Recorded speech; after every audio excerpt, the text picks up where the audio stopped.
Chapter 11, the military years. The Defence Amendment Bill, introduced by the Nationalist Party, designed to make military service compulsory for young men, was passed on the 9th of June 1967 with the support of the opposition, which at the time was the United Party. Conscription was instituted in South Africa in the form of 9 months of military service for all white males between the ages of 17 and 65. Conscripts became members of the South African Defence Force, commonly known as the SADF, or the South African Police, SAP. Of course, these conscripts were used to enforce the government's stance on or against liberation movements, anti-apartheid activists, and the so-called communist threat or red danger. We were told we were fighting. As far as I'm concerned, we were just brainwashed, but that was a thought of mine later on in life. In 1972, lucky me, conscription was increased from 9 months to 1 year, as well as 19 days of service annually for 5 years as part of the citizen force. Of course, by mid-1974, control of northern Namibia was handed over to the South African Defence Force from the South African Police. And in 1975, the South African Defence Force invaded Angola. The object was driving the MPLA, the popular movement for the liberation of Angola, Soviet and Cuban forces out of southern Angola, so as to strengthen the position of UNITA. I can't remember what their abbreviation stand. As United whatever for the defense of Angola, something like that. Do you support requiring photo ID when voting in AZ? Official poll, no donation asked. Poll, link to HS will post stop to end. UNITA was the main opponent of the MPLA and an ally of South Africa. South Africa supported UNITA. Can you turn that phone off the volume?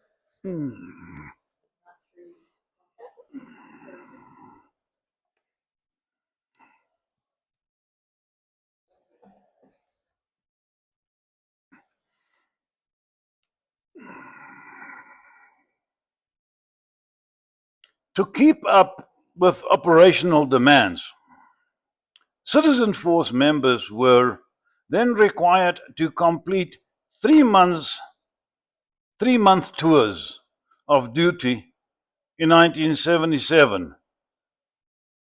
In 1977, conscription was once again increased, this time to 2 years and 30 days annually for 8 years.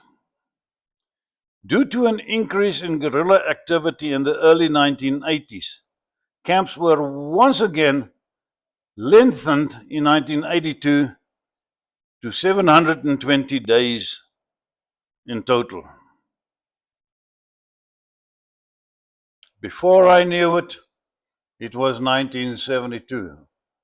Lou was still lucky. He was drafted for 9 months. I was drafted for 12. One early morning in January 1972, my mom and Rihanna Moll, a high school friend, dropped us off at the Pretoria station, and that is where our national service started, getting onto trains and being carted off to Heidelberg, the Army Gymnasium. It was all very calmed and well behaved by the army officers and corporals and whatever when we got to the station. Very civilized, asked, we were not barked at, we were asked to form in sections and alphabetical, whatever, but all very calm and orderly. Okay, everybody waved their goodbyes, kissed their mummies and girlfriends, and there we are on the train to Heidelberg. Train trip took about 3 hours to get there, and of course, when we got in Heidelberg, military transportation was awaiting us back to the camp. We got out of that train, and then all hell broke loose. None of those well behaved corporals and junior officers and whatever were to be found. It was just cursing, barking, shouting us to get on these trucks. And then, of course, they gave us what they call a rough ride, a scab ride. We didn't know what that means. It just means that we found out soon that we will have remaining scars and scabs from that ride. I mean, it was a sudden pull away, slammed on the brakes, and all of us flew to the front of the truck, pulled away again. Half of us nearly flew out the back of the truck, and so it went till we got in the camp. Indeed, a scab ride.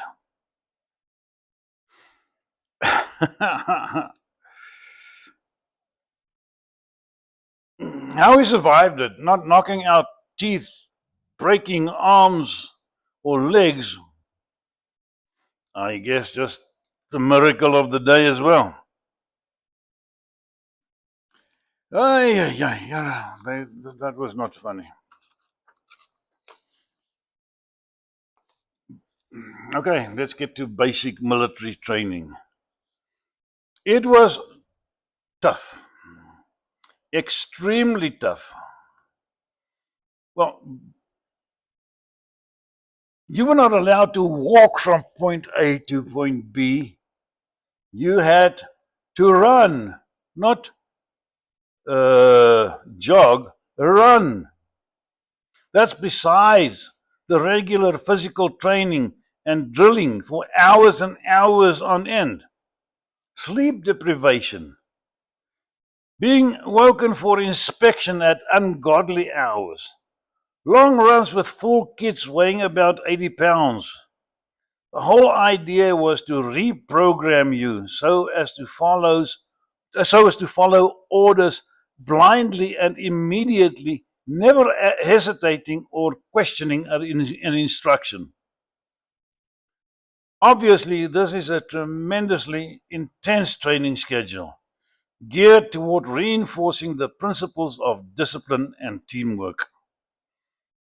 Boy, oh boy, that training sure did what it was expected to do. Within 10 weeks, a civilian kid of 18 years old is turned into a ruthless, well disciplined, lean, mean fighting machine. 10 weeks later, so most of us posted out to other infantry units, and again we were all scattered all over South Africa and two neighboring countries. Southwest Africa, nowadays known as Namibia, and of course Rhodesia, nowadays known as Zimbabwe. We were fighting the Red Danger, the communist onslaught against our country, as we were told and trained to do. It was towards the end of our basic training. The company commander of C Company, Charlie Company, Sergeant Major Sherman, man, he had a mustache. He could probably wrap it around his neck. He wanted to know if any amongst us spoke any indigenous languages. That's the only time in my life that I did not regret volunteering. Other times I regret. You never volunteer in the army. And of course, I stepped forward. I was called aside, and he wanted to know if I would be interested in specialist training courses, which included tracking, survival, radio comms, etc., all to be done in the clandestine capacity in a neighboring country. Without a doubt, I was keen, very keen, but the country was not disclosed to me. Doesn't matter. Doesn't matter. I was told to hand in my rifle, all my army kit, and 2 days later, I was on the train to Pretoria on my 7-day pass, and told to report to a particular address in Voortrekker Hoogte, Voortrekker Heights, where the Army HQ was, on completion of my military leave. 7 days later, to report not later than 09 hours sharp. On arrival in Pretoria, where my parents lived, I called my dad from the station, and he was totally surprised to hear from me in the morning. And I told him that I am on unexpected military leave for 7 days. So would he please come and pick me up? Of course he did so. When he saw me, he was, of course, quite kind of inquisitive. You know, what's going on? Where and what? Where are you going? What? Tell me more. I didn't know myself. All I know is I was going somewhere, military training, in the capacities I expressed, training, what did I say, survival training, radio comms, special tracking, whatever. No further details, that was it. It was not that I wanted to tell him, I just didn't know. I myself didn't know what. Huh? It wasn't that you didn't. Yeah, it wasn't that I didn't want to tell him, I just didn't know what it entailed in more detail. It was the Saturday of my 7-day pass, and I wanted to go and visit a high school sweetheart of mine who lived in Johannesburg. And to this day, I can remember her phone number, 608-1918, with a prefix of 011 to get through to Johannesburg, Linda van Schoor. If I tell her that I still remember her phone number, she'll probably get a good laugh out of that. But anyhow, against all regulations, of course, I took off to her house, not in uniform, as was required, but I put on civilian clothes. That well, with this army, I've got enough of them. Nobody's going to know that I'm not in the army. As I say, against all regulations, I just donned civilian clothes, and there I went, go and visit Linda. So there we were, Linda, her brother Dion, sitting in the living room, chatting, chatting and blabbering, and her dad entered the room. And, hello, Louis, how are you doing? Of course, I so drilled into me, somebody, a senior, speaking to me. When Linda's dad started speaking to me, entering the room, I jumped to attention. Very well, sir. Thank you, sir. You know. And of course, everybody laughed and burst out laughing. Now, also, Auntie Gretchen, it was Linda's mom. They just thought that was great entertainment. What the military won't do to you, my goodness. Linda's brother, Dion, who was a couple of years older than I was, had already done and completed his national service. And he, of course, especially enjoyed the drilled in reaction of me jumping to attention and standing to attention. Yes, sir, very well, sir, fine, thank you, sir, that kind of thing. I did set aside 3 days to go to my dad's range, to my dad's ranch. Not that I wouldn't have enough bush experience for the months and months and months to come, but Buffelsfontein was part of my life. I wanted to go to visit Buffelsfontein, go and see all my familiar places of joy, and of course seeing Mafuta and other of the laborers that I was very close to. Mafuta, who unknowingly was to play a very big role influencing my political thinking in years to come. The remainder of what was left of my 7-day pass was spent at home visiting with friends who chose to first do their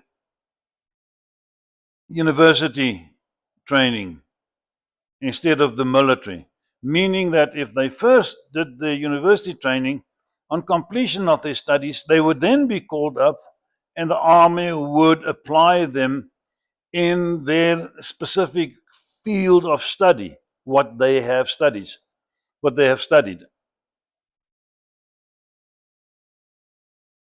Anyhow, okay, so Monday came too soon.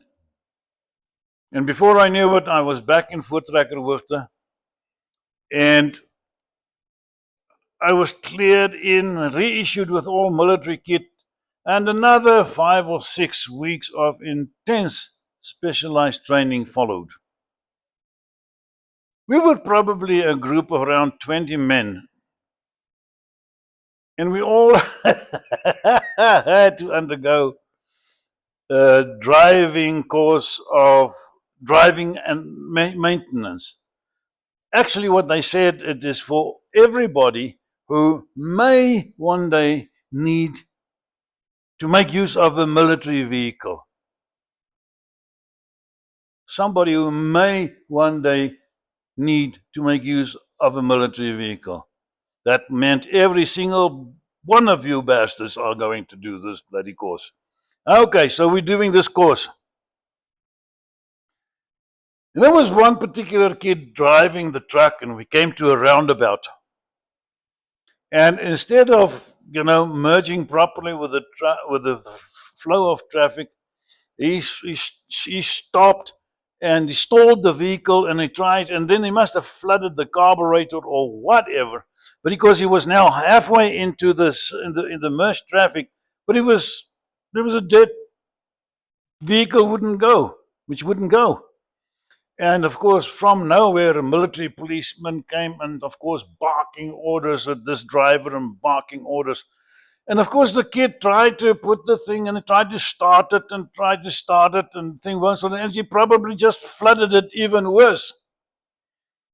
And this policeman yelled at this kid and yelled at this kid, through the open window, standing right here, yelling in his face. And that is where that kid retained his presence of mind. And as this cop yelled at him, move back up, whatever, this kid yelled back into his face, fuck you, fuck off, this is a South African military vehicle and it never retreats. Of course, the driving instructor next to we all could hear it, but it was chaos. The military policeman, he decided that discretion is a better part of valor, and he just disappeared. Oh, well. Go into, what native languages did you speak? The native languages that I spoke at that stage was Sepedi, Sesotho, and Setswana.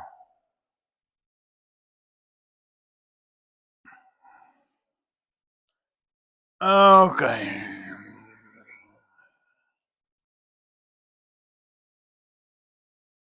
It was about 5 or 6 weeks later. We were all called together and given some documents to sign and complete and sign, only to realize that what we just signed were our last wills and testament. That was it. Your will was made for you. Everything went to your parents or closest relative, period. And you still didn't know where you were going at this time. I still did not know where I was going. We reported back on the Monday morning. Military transport awaited us at the camp. We were told to board, and the vehicle took us to Waterkloof Air Force Base. One thing that I must say is we were told to report to the base after this weekend, 7 a.m. on Monday, but wearing civilian attire. No military uniform or anything that can identify you as to country, military, whatever. No form of identification whatsoever. Well, we were rounded up in the vehicles, took off from Waterkloof Air Force Base. The vehicle pulled into an aircraft hangar, and each and every one of us was searched and also had to declare under oath that we had no form of ID on us whatsoever. Nothing. We were then instructed to the other side of the hangar and boarded a Hercules C-130 transport aircraft, an aircraft affectionately known by the South African troopies as Flossie. Flossie meaning floozy in English. Where that name came from, you ask the troops, I don't know. But to this day, it's still called Flossie. And there we were in the air. The pilot welcomed our group in particular and advised that we were on our way to Victoria Falls in Rhodesia. I get goosebumps if I think about that. And we were going to Victoria Falls in Rhodesia via Katima Mulilo and in the Caprivi Strip of Southwest Africa, now called Namibia. I could hardly contain my excitement. For the next 8-9 months, I will be spending my time in a place that was closer to my heart than South Africa was, Rhodesia. I just loved the place from previous vacations. And other reasons.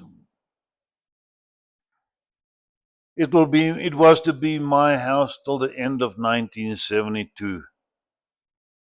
Is that, explain to me why you got goosebumps when you talk about that and when you learned that it was Zimbabwe, aside from vacation. Well, let me put it to you this way. Rhodesia was to be my home for the remainder of my national service in 1972. Little did I know that a more accurate date would instead be towards the end of 1978. And I got goosebumps now speaking about it because I can still recall how excited and happy I was for having been called up to Rhodesia. I wouldn't have minded if they called me up to Southwest Africa, Namibia. I was just happy that it was Rhodesia. I just loved getting back to Salisbury, Sonoya Caves, Shirundu, Mana Pools. Just absolutely fantastic. Well, the stopover in Katima Mulilo in Namibia was not long. As soon as the cargo that was offloaded, which as soon as the cargo that needed to be offloaded was offloaded, our Flossie took off for Salisbury. No, excuse me. As soon as we left Katima Mulilo, Flossie took off for Victoria Falls. Which, of course, from Namibia and the Caprivi there it's not a long flight. But how glad I was to see Victoria Falls again. When we got there, we were told to embark on a Rhodesian Dakota. Great workhorses dating all the way back to World War II. Anyhow, the Dakotas took off for Salisbury, the capital, nowadays known as Harare. Again, I must stress we were in civilian attire and had no ID of whatever kind on our person, let alone a passport. At no stage could it become known that South African troops were involved in whatever kind of operation in Rhodesia. It would have instantly created an international incident that would put shockwaves through the world with serious diplomatic and international repercussions. Okay, that being said, we boarded the Rhodesian Dakota, and within minutes the Dakota took off, heading for Salisbury. On arrival in Salisbury, we were whisked away to the quartermaster stores at 2 Brigade headquarters, where we were issued with Rhodesian as well as South African police camouflage uniforms and dog tags, as well as Rhodesian military driver's license, full kit, and R1 rifles. That was it. We were now officially members of the Rhodesian Security Forces, or of the South African Police, depending on who wanted to know. The world, or shall I say the United Nations, was aware that the South African government had police units posted in Rhodesia. But it was done under the cloak and guise of assisting the Rhodesian government with crime prevention and not in a military capacity at all. At no time was our cover of, in fact, being South African security forces to be blown. Hence the cloak and dagger-like deployment actions, never exposing the fact that we were, in fact, part of the South African military. That was not always practical to adhere to, as many of our lads were, in fact, Afrikaans speaking, although we were asked to avoid speaking Afrikaans to each other when we were in the city or any other area where white civilians were to be encountered. What language did you speak then there? Was it English? English, yes. Well, at this stage, I have to make it categorically clear that I am not and have never been a racist. My excitement in being able to participate in the Rhodesian Bush War was not based on me fighting an ideology like apartheid, fighting for an ideology like apartheid, segregation, which was the law of the land in South Africa. There was no segregation in Rhodesia.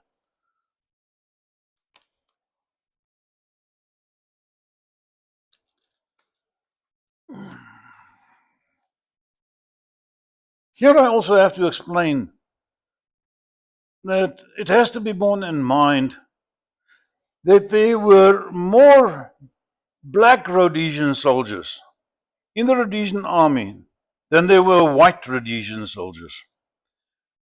We were fighting communist terrorists, CTs, as we called them, who were supported by the military of Russia, China, Cuba, and other proxy communist countries. Black Rhodesian soldiers were not forced to join the military. Every single one joined the military voluntarily. And on numerous occasions, I had this conversation with Black Rhodesian soldiers. Why are you, as a black person, fighting black so-called comrades? And without fail, the answer in short was that they were fighting chaos and communism. To this day, I feel that the Rhodesian African Rifles made for some of the best soldiers the world had ever seen. But the sad part was that we as Rhodesian security forces were not just fighting communism, we were also fighting world prejudice and antagonism. During the years 1972 to 1978, I did several stints as a volunteer in Rhodesia. Of course, we had some serious episodes, but my writing this is not an endeavor to come up with another chronological military history of the Bush War as it progressed. Although I do have to report some events which may be of either a military or a political nature in order to understand events better as they unfolded. One aspect of soldiers who have shared stress, fear, anger, sorrow, or joy is the camaraderie which develops between them. You know that either the man on your left or the man on your right will save your life when it comes to having to do so, and knowing that you will absolutely do the same for them. You are not family, but you may be called, you are not family, you are something closer than that. You are called brothers, blood brothers, because that's what you were. You may be called up for 3 weeks